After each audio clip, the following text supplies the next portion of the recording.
तो ये तो संशोधन में पूरा हालत खराब हो जाएगा सरकार। इतना भयंकर बहुमत किसी को नहीं मिलता है देश में। और लोकतंत्र में नेता लोग थोड़ा सा सावधान रहते हैं लोग, केवल इसीलिए कि 5 साल बाद आपको आना है।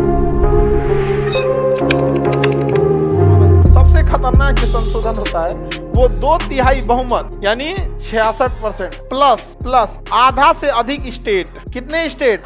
आधा से अधिक स्टेट, वो भी सहमत होने चाहिए। तो ये तो संशोधन में पूरा हालत खराब हो जाएगा सरकार का। सोचिए ना, एक तो सरकार के पास 2/3 बहुमत लाने के लिए विपक्ष का भी साथ लेना पड़ता है। इतना भयंकर बहुमत किसी को नहीं मिलता है देश में। तो ऐसा संशोधन जो 2/3 बहुमत से होगा, किससे होगा? 2/3। एगो तो 2/3 ले आने में हालत खराब हो जाएगा, 2/3 लाने में क्या हो जाएगा? हालत खराब होगा, विपक्ष का साथ लेना पड़ेगा। और अगर पास हो गया ना तो भारत में कितने राज्य? 28 का आधा 14, लेकिन आधा से एगो ज्यादा, यानी 15 राज्य अपने विधानसभा से पास करे। कहां से पास करे?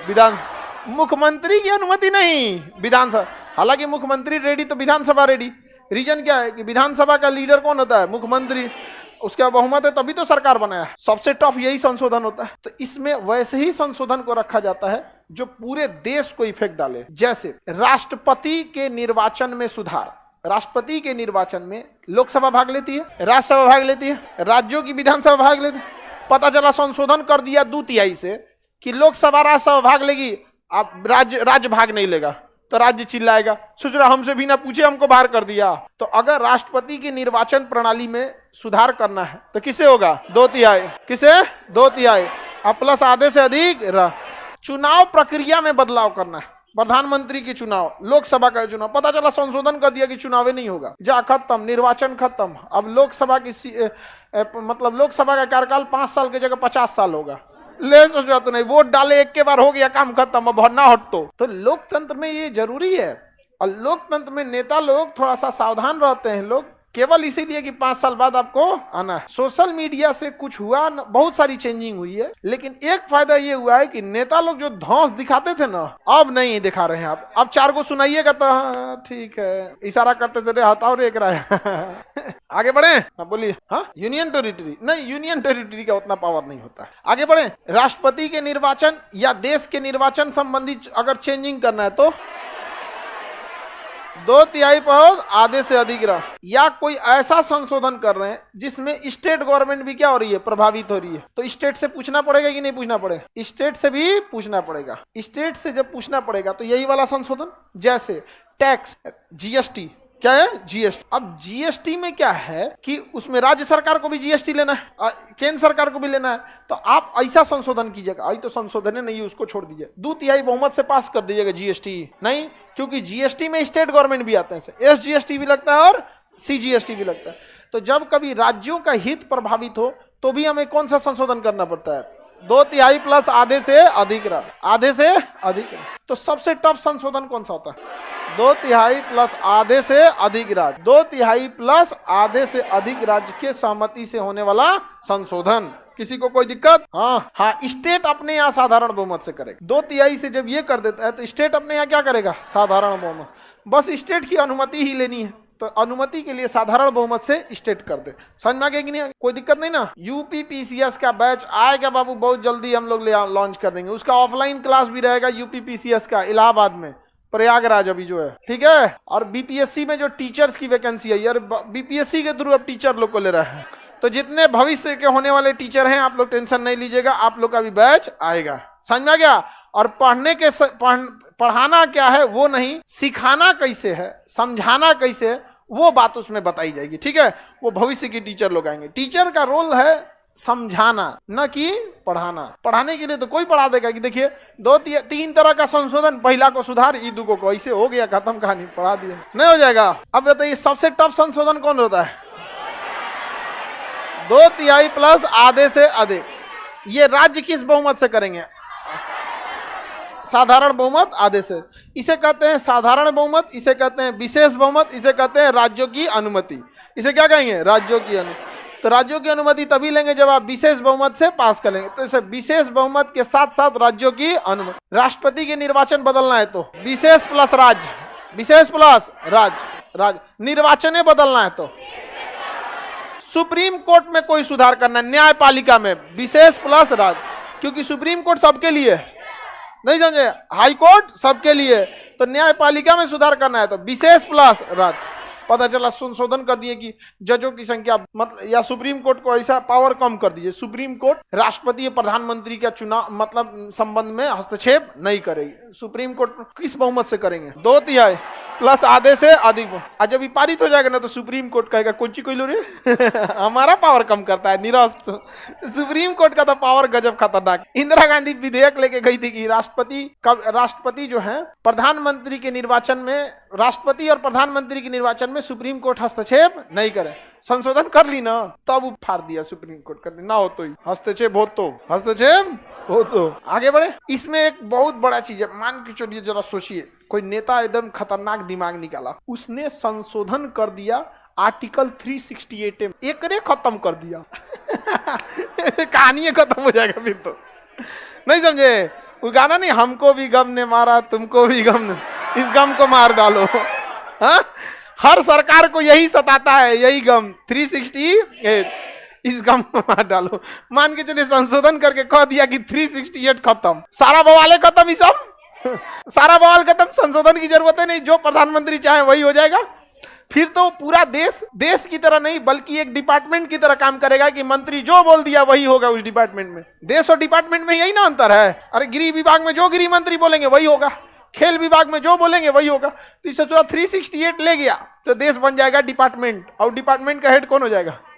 प्रधानमंत्री। समझ रहे हैं कि नहीं? तो इसका डर था संविधान वालों को बहुत पहले। तो कहा गया कि अगर आर्टिकल 368 में संशोधन करना है तो 2/3 बहुमत के साथ साथ आधे से अधिक राज्यों की अनुमति लेनी हो। इसीलिए भले लोग कितनों कहते हैं कि डबल इंजन की सरकार, केंद्र में भी वही हो राज्य में भी वही हो, लेकिन अगर ये बहुत ज्यादा हो गया ना, केंद्र में भी वही सरकार और ज्यादातर राज्यों में भी वही सरकार, तो टोटली देश उस पार्टी के इंसानियत पे डिपेंड हो जाएगी। अगर वो ठीक डायरेक्शन में ले जा रहा है तो ले जाएगा, और अगर गड़बड़ ले जाएगा तो कोई नहीं रोक सकता है। तो लोकतंत्र में जितने भी बड़े बड़े थिंकर हैं उनसे अगर उनकी विचारों को देखें, जब मेंस में थिंकर को पढ़ना है, जब PSIR पढ़ेंगे ना पॉलिटी ऑप्शनल, तो उसमें थिंकर पढ़ना है, तो वो हमेशा कहते हैं कि एक लोकतंत्र के लिए सबसे जरूरी होता है मजबूत विपक्ष। लेकिन जो नौसिखिया लोकतंत्र, जैसे हम लोग जो आते हैं ना, हमारा देश अभी नया लोकतंत्र है, 100 साल नहीं हुआ है, तो अभी यहाँ के देश के जनता लोकतंत्र नहीं है, अभी जनता जागरूक ही नहीं हुई है। लोकतंत्र देखना है तो ब्रिटेन में देखिए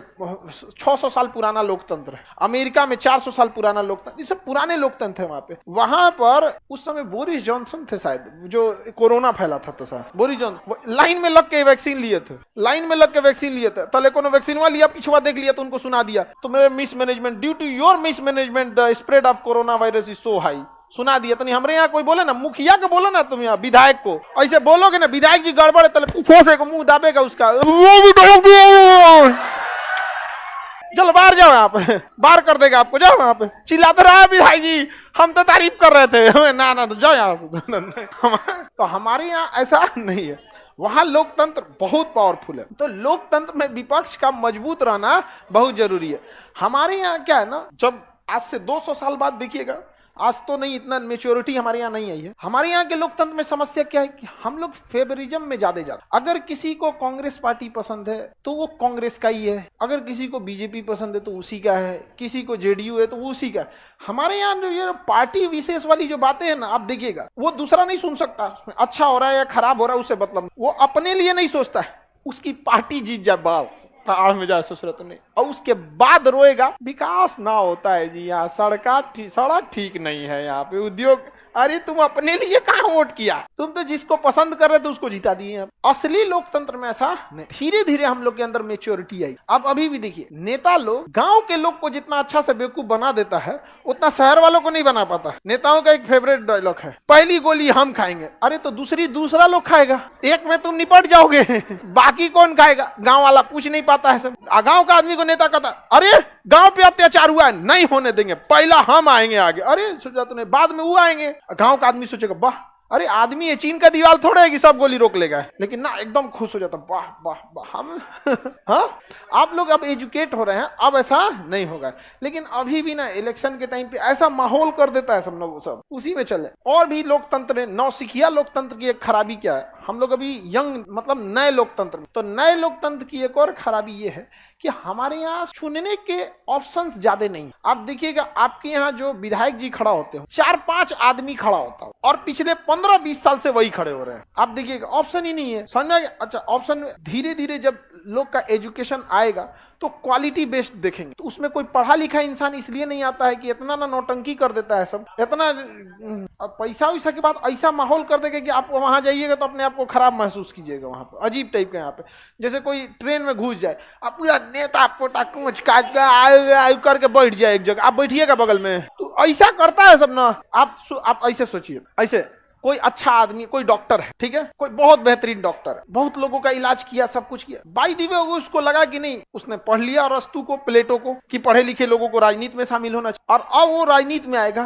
तो गांव के लोग बोलेंगे दो तरीको यो चल गया राय, मतलब राजनीति को उसने गंदा बना रखा है। अगर कोई इंसान जाता है ना, आप लोग पढ़ लिख लेंगे, कोई एक मान कीजिए यूपीएससी निकाले, आप डीएम बने, फिर कहेंगे ना रिजाइन देते हैं, हम जाएंगे राजनीति, लोग कहेंगे तरीके पगला गए हैं। मतलब इसको इस तरह से बनाया गया है, माइंडसेट कर दिया गया है ना कि यहाँ कोई नया आएगा तो उसको बदनाम कर दो। अब पुराना से तुम खुश नहीं हो तो चाहते क्या हो भैया, झेलो तब चुपचाप। यहाँ पर आप इस चीज को देखें कि नहीं, कितना भी अच्छा आदमी अगर आ जाए ना तो उसको कहेंगे अरे यार अब ये भी गया यहाँ पे, मतलब अरे गया तो कोई ठीक नहीं, सुधार भी कर सकता है, कोई जाएगा ही नहीं तो झेलते रहना पड़ेगा।